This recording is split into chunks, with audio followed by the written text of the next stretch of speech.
우리 사람은 이 말이라는 걸 가지고 서로 마음을 나누고 또 마음을 전하고 생각을 전하기도 하죠. 동물들은 소리로 신호를 주고받기는 하지만 사람들처럼 그런 모든 의미를 담아서 사실 나누지는 못합니다. 그래서 우리 말이라는 게 단순히 정보를 전달하는 것뿐만이 아니라 우리 사람이 가지고 있는 태도 그리고 세계관이 드러나는 것이다라고 할 수가 있습니다. 같은 내용을 말하더라도 어떤 톤으로 이야기하느냐, 또 어떤 단어를 사용하느냐, 그리고 상대를 존중하는 마음이 있느냐에 따라서 듣는 사람의 마음이 열리기도 하고 닫히기도 합니다. 결국 말을 잘한다는 것은 어떤 기술을 이야기하는 것이라기보다는 사랑과 책임이 사실 섞여져 있는 열매다라고 할 수가 있죠. 간혹 그렇지 않은 사람들도 있습니다. 누굴까요? 사기꾼. 그들은 처음부터 거짓으로 다가옵니다. 자, 하나님께서 우리에게 주시는 이 말씀은 가장 필요하고 또한 가장 생명을 살리는 말씀입니다. 그런데도 사람들이 이 하나님의 말씀이 필요하다고 해놓고서는 정작 이 말씀을 들으려 하지 않을 때가 있다라는 거예요. 왜냐하면 내 생각이 더 맞다고 여겨지고 또 내 경험이 기준이 되어서 바로 그렇기 때문입니다. 그럼에도 불구하고 하나님은 말씀을 거두지 아니하시고 듣든지 아니 듣든지 말씀이 계속 선포되어야 한다는 것이 하나님의 뜻입니다. 하나님은 침묵으로 내버려 두시는 분이 아니시라 바로 말씀으로 찾아오시고 그 말씀으로 우리를 살리시는 분이심을 우리는 분명히 믿습니다. 그래서 우리가 말씀을 붙들어야 할 이유가 여기 있는 것이죠. 어제 어떤 권사님이 이런 고백을 하셨어요. 목사님, 한 해 동안 말씀을 붙들려고 노력했습니다. 그리고 그 말씀을 읽으려고 노력을 했고요. 그리고 그 말씀을 통해서 영적 싸움이 일어났는데 그때마다 승리하였습니다. 이 고백을 해주시는데 제가 할렐루야 감사합니다라고 말씀드렸어요. 그래요. 말씀이 살아 역사하신 것을 친히 이 한 해 동안 경험을 하셨다라는 그런 고백입니다. 여러분, 오늘 본문은 이 복음의 소리가 어떻게 퍼지는지를 바로 살펴볼 수가 있는데요. 특히 성탄절을 앞두고 있는 이제 대강절 절기의 마지막 절기, 이때 이 말씀, 오늘 읽은 말씀이 더 또렷하게 들리는 이유가 있습니다. 우리가 기다리고 있는 예수 그리스도가 바로 아름다운 소식, 복음 그 자체이기 때문입니다. 그렇다면 이 아름다운 복음의 소식, 이것을 하나님은 우리에게 어떻게 하기를 명령하고 계실까? 몇 가지를 좀 살펴보려고 하는데요. 첫 번째, 하나님께서는 이 복음을 선포하기를 원하신다는 거예요. 복음 선포를 우리에게 명하시는 하나님이십니다. 말씀에 이렇게 시작합니다. 아름다운 소식을 시온에 전하는 자요, 아름다운 소식을 예루살렘에 전하는 자요 라고 합니다. 여기서 말하는 아름다운 소식이 어떤 소식이냐, 어떤 그냥 좋은 정보가 아니라 바로 죄와 죽음의 현실을 뛰어넘어 뒤집어 버리는 하나님의 구원의 선언, 그 선언이 되는 줄 분명히 믿습니다. 그래서 그 선언이 선포되어질 때에 사람을 살리고 새 생명이 일어나고 마음을 일으키고 인생의 방향이 바꾸어지는 그런 역사가 일어나는 그런 소식이 된다입니다. 여러분, 이 하나님의 기쁜 소식이 어떤 특정한 사람들에게만 머물러 있게 해서는 안 되는 것이죠. 자, 또 시온이라는 단어와 예루살렘이라는 이 단어는 구체적인 대상이 지금 나오고 있는데 의미가 있다라는 거예요. 어떤 것이냐? 하나님의 구원의 그 역사는 막연하게 진행되어져 가는 것이 아니라 구체적인 자료와 또 구체적인 사람을 향해서 끊임없이 계속 찾아오고 계시는 분이라는 사실입니다. 여러분, 하나님께서 말씀을 전하실 때는 여러 가지 방법을 사용하셨습니다. 어떤 방법을 사용하셨습니까? 우리가 잘 아는 대로 하나님께서는 직접 어떤 때는 임하셨어요. 그리고 또 어떤 때는 천사를 보내주셨고요. 그리고 어떤 때는 예상 밖의 도구를 사용하셨습니다. 그런데 하나님께서 자주 사용하셨던 방법 중에 하나가 뭐냐? 사람을 부르셔서 사람을 통하여 하나님의 말씀을 전하도록 하셨다는 거예요. 그 부른 사람들이 예언자 또는 선지자들입니다. 그래서 이것은 무엇을 이야기하느냐? 하나님께서 사람을 그렇게 존귀하게 여겨주신다라는 의미입니다. 이 사람들을 향해서 어떤 구원의 대상으로만 여기는 것이 아니라 하나님께서는 그 사람들을 통해서 복음이 전하여져 가는 통로로 바로 사용하고 계신다는 것을 보여주는 증거가 되는 것이죠. 그렇게 선포되어지는 그 모든 말씀의 핵심의 초점이 무엇일까요? 다른 게 아니라 예수 그리스도입니다. 예수님은 하나님의 말씀을 가장 완벽하고 그리고 가장 완전하게 전하신 분이시죠. 그래서 주님이 이렇게 말씀을 하셨습니다.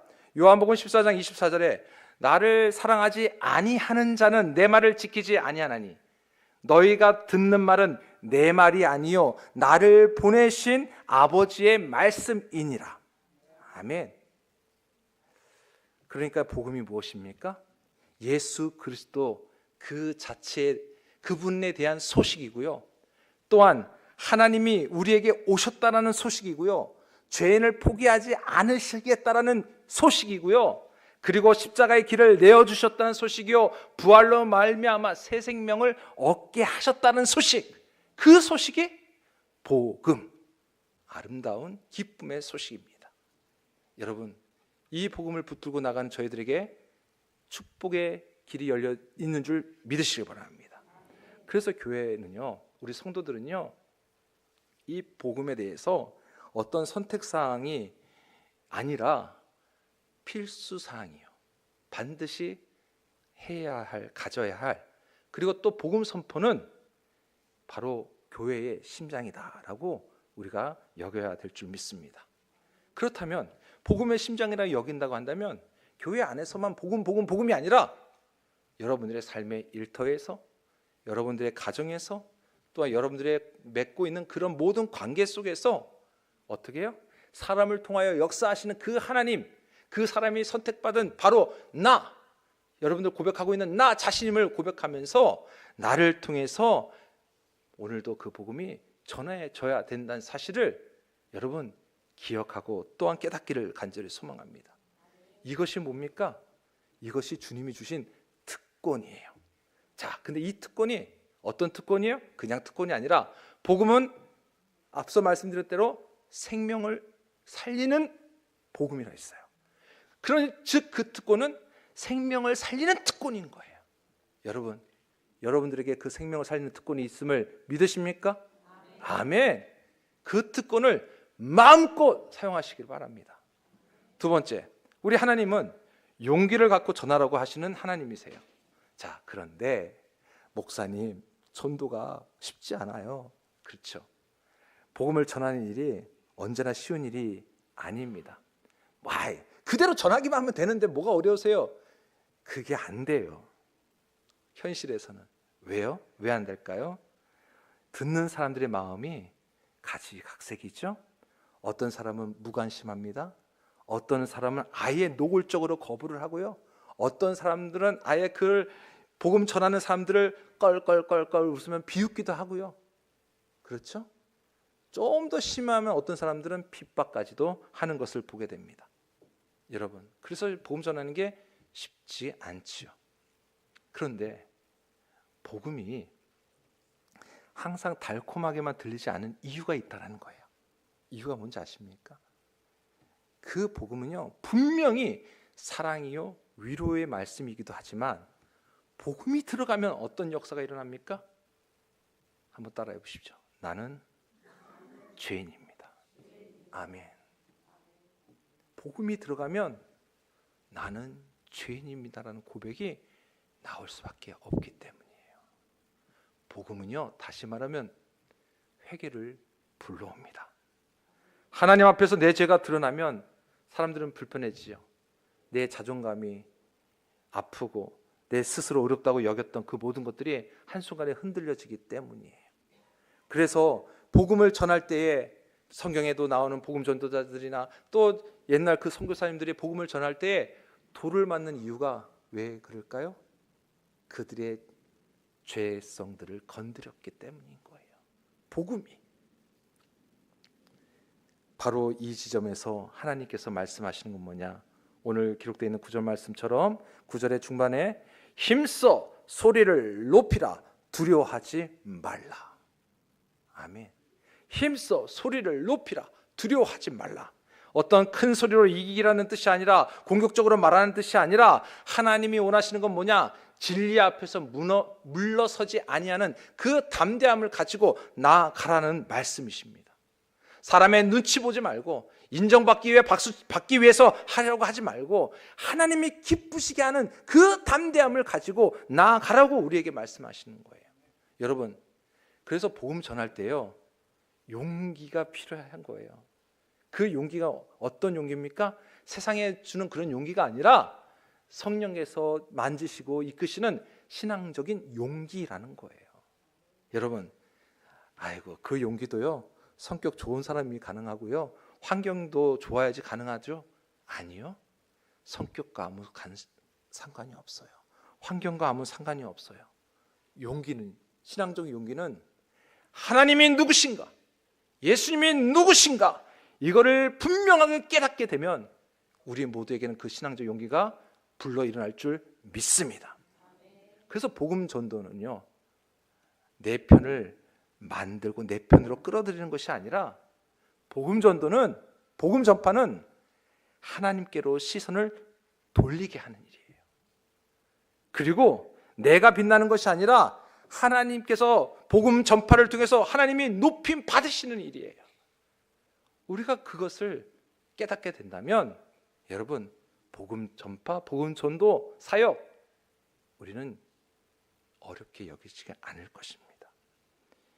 그래서 복음의 소리는요, 이 시대에 더 분명하게 선포되어져야 하고요. 그리고 소리의 크기가만이 아니라 메시지의 선명함, 메시지의 분명함이 바로 우리를 통해서 나타나야 합니다. 그래서 하나님은 말씀하십니다. 두려워하지 말라라고. 세 번째, 하나님은 강한 통치를 우리에게 말씀하시는 하나님이십니다. 그래서 우리 하나님께서는 용기 내라, 이 말만 하시는 것이 아니시죠. 오늘 10절 말씀해 보십시오. 주 여호와께서 장차 강한 자로 임하실 것이요. 하나님은 그저 우리에게 위로만 주시는 분이 아니라 실제로 역사 속에 개입하시는 통치자이시고 그 모든 것을 주관하고 계시는 주관자이시고 또한 창조주시고 만왕의 왕 되시는 그런 하나님이심을 말씀하고 계시는 거예요. 자, 그러면 이 역사를 주관하시는 분이 가만히 계시지 아니하고 통치하신다라는 이 말씀은요, 두 가지의 방향으로 흘러갈 수 있어요. 어떤 사람들에게? 첫 번째, 하나님을 대적하는 악한 사람들에게는요, 이것은 경고의 말씀이에요. 심판의 말씀이 될 수밖에 없어요. 하나님이 강한 팔로 통치하신다면 여러분, 그 불의함은 영원히 연속될 수가 없습니다. 거짓이 끝까지 버틸 수가 없는 거예요. 또 두 번째, 고통받는 사람에게는 이 말씀은 소망이 될 수 있어요. 왜요? 하나님이 강하신 분이라고 한다면, 그 하나님이 능력이 있으신 분이라고 한다면 무너진 우리의 삶을 다시 세워주실 수 있기 때문입니다. 또한 죄의 사슬을 끊어주실 수 있기 때문입니다. 우리의 가정에 막힌 길, 사업에 막힌 길도 활짝 열어주실 수 있기 때문입니다. 우리의 심령에, 우리의 영적인 마음에 어둠의 것도 다 몰아내 주실 그 하나님이시기 때문입니다. 믿으십니까? 아멘. 그렇습니다. 근데 거기서 그치지 아니하신대요. 말씀의 10절에 보게 되면 상급과 보응이 이야기가 나옵니다. 상급과 보응을 우리에게 허락하신다는 거예요. 여러분, 하나님께서는요, 우리의 삶을 무관심하게 내버려 두시는 분이 아니라 우리에게 우리가 가지고 있는 눈물과 호소와 또한 선택, 또한 그런 모든 것까지도 다 헤아려 주시고 알고 계신 그 하나님이 어떻게 해요? 때로는 상급으로, 때로는 보응으로 허락하신다라는 것을 말씀하고 있는 거죠. 무엇보다도 우리 하나님은요, 의로운 하나님이시잖아요. 의로운 하나님이시기 때문에 하나님께서는 늘 언제나 의가 세워지기를 원하시고 악을 심판하시는 하나님이신 거예요. 그래서 복음 전할 때에 있어서, 복음 전도에 있어서 여러분 우리가 낙심할 필요가 없고요, 걱정할 필요가 없고요, 사람의 반응 신경 쓸 필요가 없는 거예요. 왜요? 그 다음의 일은 하나님이 하시는 일인 거예요. 하나님은 살아계시고, 하나님은 판단하고 계시고, 하나님은 일하고 계셔서 하나님이 열매 맺게 하십니다. 여러분, 우리의 고백은요, 하나님. 언제나 먼저 하나님의 이름이 먼저 나올 수 있기를 간절히 소망합니다. 우리 인간들 성장 단계가 쭉 있잖아요. 성장 단계에서 가장 약한 단계가 어디입니까? 갓난아기. 갓난아기는 아주 약하고 약한 존재예요. 왜요? 아무것도 혼자서 할 수 없어요. 이 성탄절날 그 약하고 약한 아기 모습으로 오신 그 예수님을 생각하는 게 아니라, 그 아기의 모습으로 오신 예수님이 누구시냐, 바로 누구시냐에 우리는 초점을 맞추고 그 주님을 묵상하며 나아가야 될 줄 믿습니다. 그 주님은요, 참 인간이시면서도 동시에 참 하나님이십니다. 이거를 우리가 신학적으로 양성론이라고 합니다. 신성과 인성을 가지신 우리 주님, 이렇게 조직신학에서는 이야기를 해요. 자, 굉장히 겸손한 모습으로 오셨지만 우리 주님은 강한 주님이십니다. 십자가에서 연약해 보이셨지만 오히려 십자가에서 죄의 권세를 완전히 꺾으신 왕이십니다. 그리고 부활로 이 세상을 다시 한번 통치하시는 주님이십니다.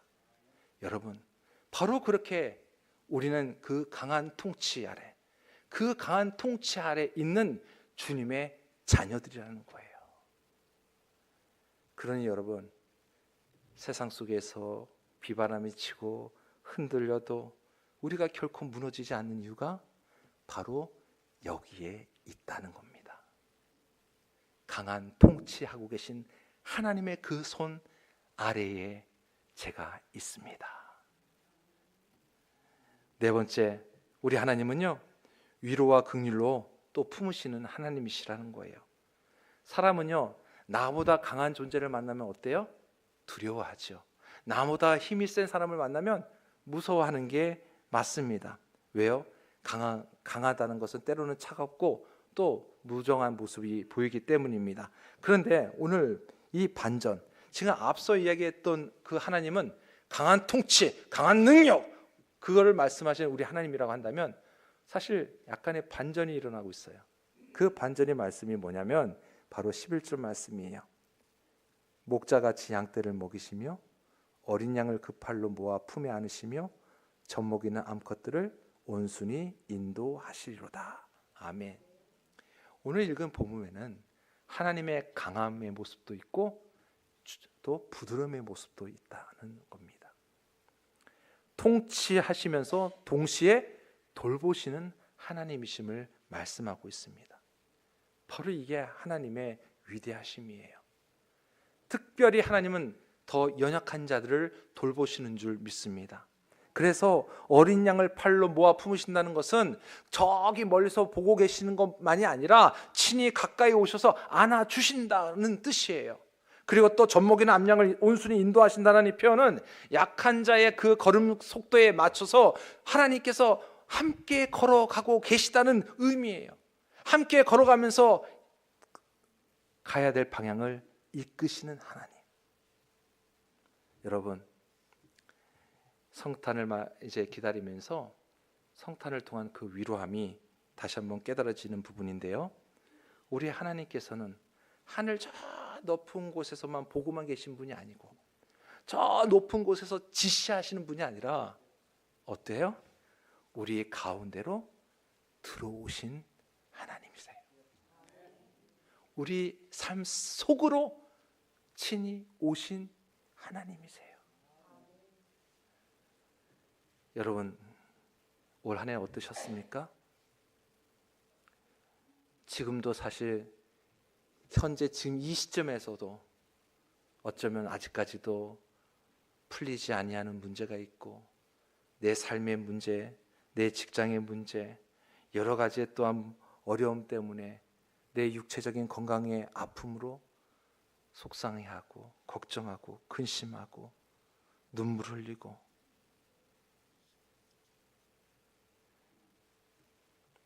그 모든 것 우리 주님이 아십니다. 주님이 보고 계십니다.